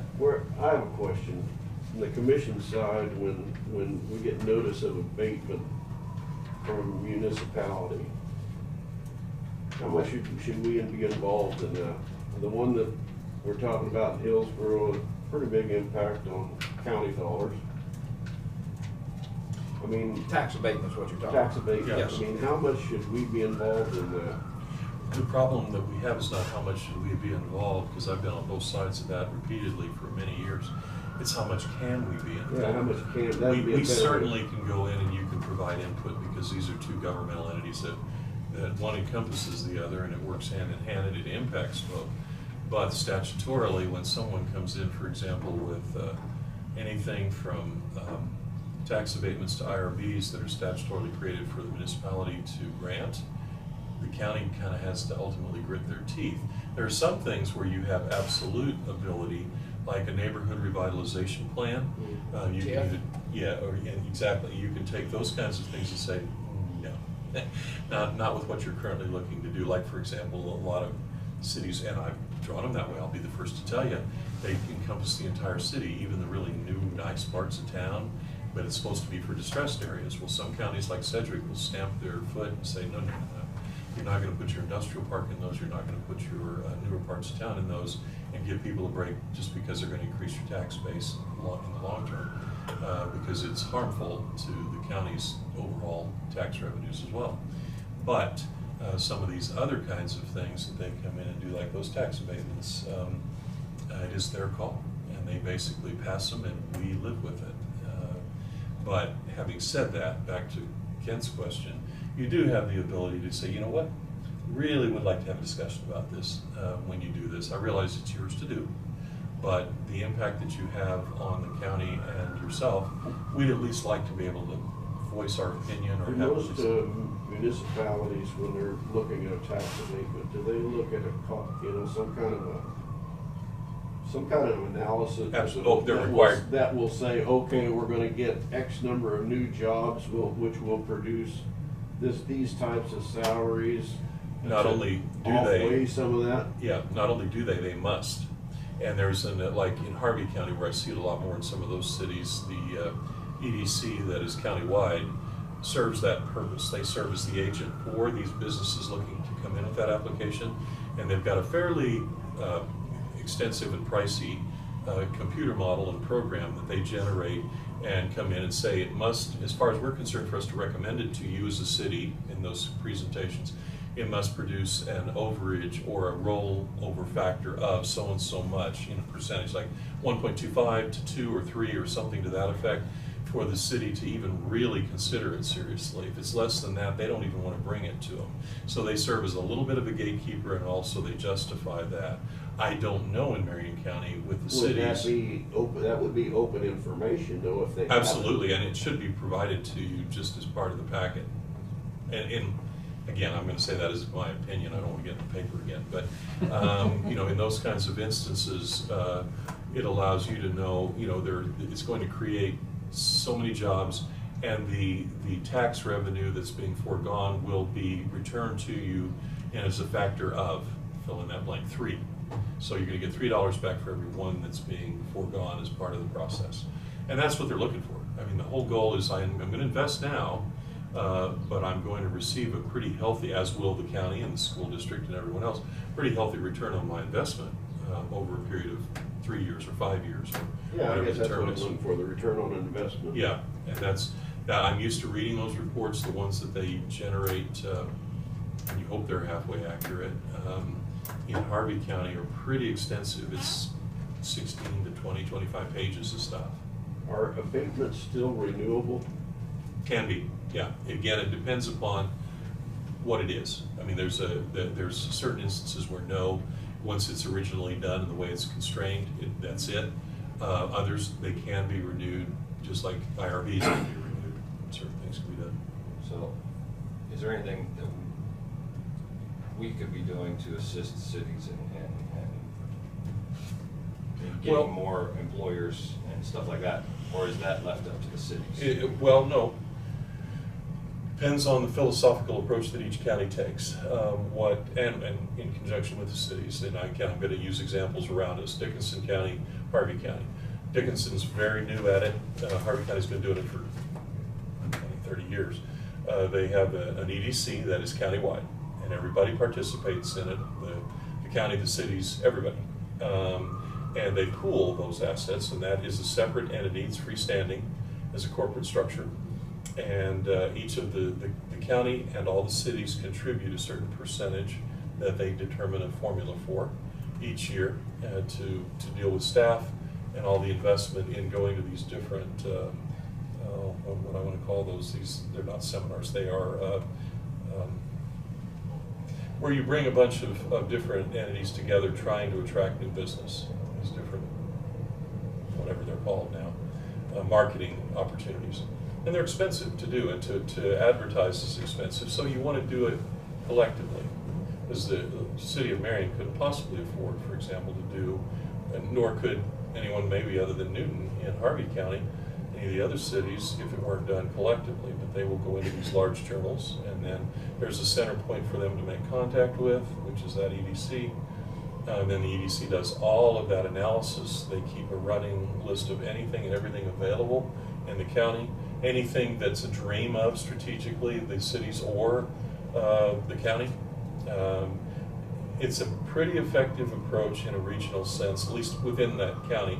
Then, of course, you get into the bigger areas like the Metropolitan Area Planning Commission out of Wichita, and they'll join those to a degree. But there you start having the real 800-pound gorilla with Wichita being in that. But you know, it also is effective and seems to have some value. So the short form answer to the question is, yeah, we could look at doing something that is collective, because everybody I think is in the same boat, basically rowing on most of this stuff. Cities get a little bit territorial, and or maybe they should. So if you have an EDC, use Newton as an example, they've probably got their own economic development, or do they rely on that? They rely on that one. So they got Hillsborough and Marion already. Yeah, and that's the issue.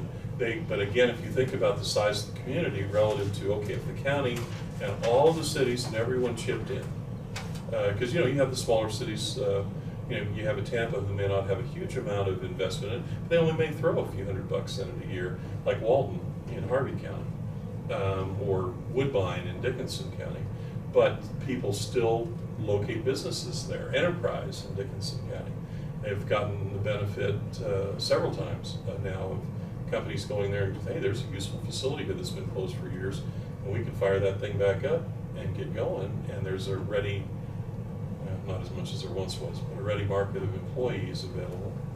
So, I don't know, that's a personal thing from a lot of observation, but I'm an advocate for pooling those resources and trying to do it in a way that benefits everyone, because each of the cities doing it themselves. It's like consolidated school districts. If we were still doing it with all the country schools, probably wouldn't be able to effectively provide an education, even though people really went through a lot of pain and suffering when we did it.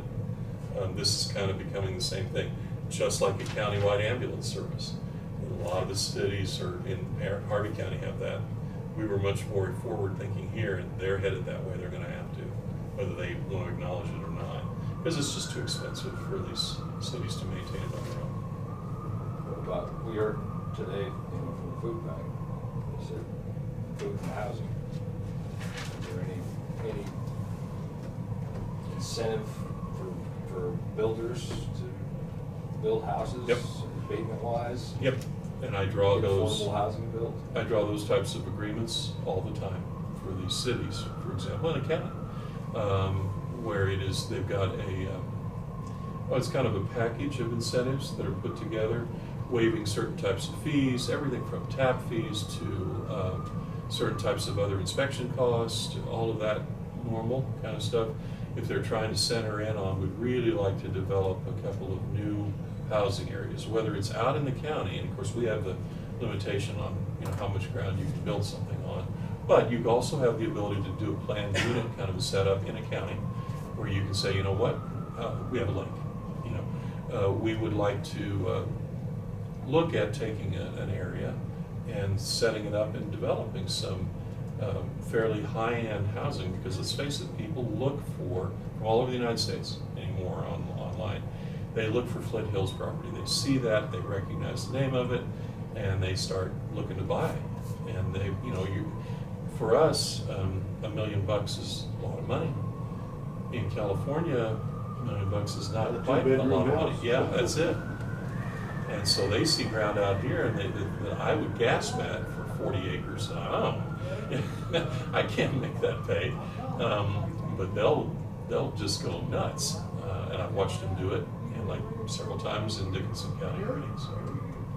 So yeah, there are a lot of those kinds of things. Again, that's another one of those strategic planning things where you sit down with all of the players and say, how do we begin to develop some type of forward-thinking approach to strategically planning for some growth? Because you watch from western Kansas City, you're watching that stagnate, and we're moving into a zero-sum game. Well, that's not, if you're not growing, a lot of the time the wisdom is you're dying, and we probably are. Okay, Kent, that question you asked brought up a question that I've never asked, and we've not voted on any city doing this, but I know of a city that has a housing board, and it started back with HUD Housing when they set that board up, and then HUD Housing, that board decided to build apartments. They went and got tax abatements, and they're still on for those apartments. And what you said that about are they there and you can't touch them no more, or does the city only ones? Can the city only abate taxes for the city, or can they abate taxes for the county too? With the typical tax abatement, they are doing it across. They're just sending you and the school district a notice. Oh, by the way, you're about to lose this on this expansion. And I want to say that's what if I remember right, I got a little perturbed on the last one. I think they did. Counties usually do. I mean, I'll get those phone calls. And I wasn't in the county then, but I wasn't even on the city council at that time. But there's been a matter of numbers of years now that those apartments, they're duplexes, they've never paid nothing to the city. You might have something up there, I don't know in Tampa. They paid taxes from day one. Okay, so Property you, taxes are paid. that's a little day different. one. But what, It's not a small- now, I mean, let's say 15, at least 15, maybe almost 20 years now, I've known that neither one of these have paid taxes, but I don't know about the county tax. I know the city tax they don't. But that's why I was asking you, who does that? And if the county says that they'd like to go back and collect taxes on that, can the county do that? So that's a clarification thing right there on this current abatement. Is the county in the abatement for 5 years? Are they have 10 years? The city could extend it however long they want. Well, no, there's certain instances, again, depending upon the type of abatement being requested, where there are time limitations on that, and they can only go out that far. If it's ever found to have failed, the recapture of that is a yes, no, and maybe. If it's depending upon the reason that it failed. If there was a good faith effort made to comply, and it just flat didn't go, and they couldn't get it done, probably not. But if it's someone who basically just walked away, yeah, there are instances where we can go back and say, we're going to attempt to reclaim portions of this. A lot of pieces, moving parts to that. Yeah, too. there's a lot. Any other questions, further questions, anybody? I've seen these abatements over the years, and it does have, I mean, if you just look at the dollars, and you don't look at the other side of it, you're thinking, wow, this is a good deal. But if they can prove that there's a return on investment, which I would think they would want to do. They also have to come in annually to the city, not to you guys, not the school district, but they have to come in, well, I say they have to. They do have to. They're supposed to periodically, and the city is supposed to exercise due diligence in checking on these. You just don't hand it out, get the benefit, and not know, well, did they perform? Is it happening? Are they doing what they said they would? How many jobs did you create this last year? You're in year 3 of a 5-year. So is there anything can be done if after 4 years they've created 0 new jobs? Yes, it can be pulled. Yeah. I have been That's part of that a that's number part of the times. deal, part of the statement that they will Yep. create a job, yes. Yep. And and if they can't perform and can't, it's not like you have to, if they didn't do it in a given year, you have to say, okay, that's it. You can say, okay, we'll renew it again because you've given us a reason why that didn't happen. Pandemic, for a classic example. But if you go through 4 years of this thing and it's just not happening, at some point the city not only should, but they really have a duty to start exercising their power over that and say, we're going to have to pull it, and that's going to end. There's one, I'm going to stretch it out for return on investment, and I'm not going to tip it off too much, but I'm just going to say you ought to look at the directive that you're wanting to return, directions that you're wanting to return of investment. Sometimes it gets narrow, and sometimes it's pretty wide. The narrow ones is the ones you got to watch. Yeah, because you're relying on that to streamline them in a certain way. Yeah, yes, yeah, it don't stream out to everybody, it streams one way. That's my point, yes. Yeah. But there's opportunities also, but really to some extent, I struggle with this one every time I drive over each week, how far that ripple effect occurs. But Amazon looking to locate in that Wichita area, there's no question somebody like Newton. And also, and how far does that come? People will prefer to live out in a more scenic country environment. So, do you begin to look at planning strategically toward, can you attract? Because in those cases, you get executives who want to have 3 to 5 acres, and they don't care about spending a couple of $1 million. That's a pretty healthy tax incentive for us. And we have. The one thing about Marion County is we've got some space. Now, we got a lot of people who covet that space. Like, you're not going to put anything out anywhere near me. I get it. I do. I grew up with that, and I was out there too. But at some point, you have to look at a little bit of that and say, how do we continue to have a quality of life and provide for the next generations? If we don't do some of that aggressive kind of marketing planning. Correct. Thank you, Brad. Thank you, Commission. Unless I hear something else, I'm going to make a motion to adjourn. Did you hear anything? Nope. A motion to adjourn, second by Kent. All those in favor say aye. Aye. Aye. Motion, meeting adjourned. I can remember the council meeting. I don't know why I keep. Oh. I'm still working. so- Yeah. Okay, okay. That sounds like a PA deal. This conference is no longer being recorded. And thank you for